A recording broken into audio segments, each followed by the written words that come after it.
Last night at 6, Wave troubleshooters told you about a juvenile corrections officer who was fired for breaking the arms of 2 different boys at a detention center in Paducah on the same day. Well, tonight we've learned 2 others were fired over the broken arms and the way the incidents were handled. Wave News reporter Fernando Garcia-Franciscini breaks down the new documents and tells us who's sharing the blame. Well, John, Myra, in documents we obtained through an open records request, the DJJ commissioner says 2 managers failed to keep children in their custody safe from harm. He also says they failed to provide prompt medical care for injuries and that they failed to report a concerning incident. According to records, reports for both incidents involving Captain Taylor Lynn on October 12, 2024 at the McCracken Regional Juvenile Detention Center were inaccurate by stating the boys had not been injured by Lynn's restraints.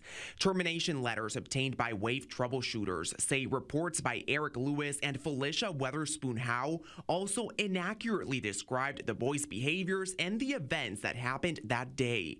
The letter from Department of Juvenile Justice Commissioner Randy White says the Internal Investigations Branch didn't find out about the first broken arm from either of the managers. Instead, the investigation started when another juvenile called a hotline to report it.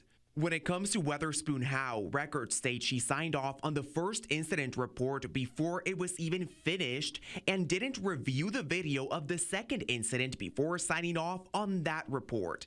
DJJ records show other instances where Weatherspoon-Howe failed to provide proper documentation or where she signed incomplete reports. If it does not break the heart of every Kentuckian, they don't have a heart. Dr. Terry Brooks is the executive director of the Kentucky Youth Advocates, an organization that works to better the lives of kids across the Commonwealth.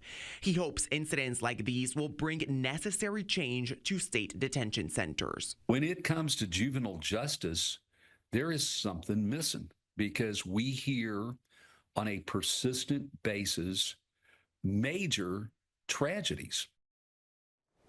The documents say, quote, the Department of Juvenile Justice has a constitutional responsibility to keep children in its custody safe from harm. Commissioner White goes on to say the manager's conduct does not meet the expectations of the department. Fernando Garcia-Franciscini, Wave News.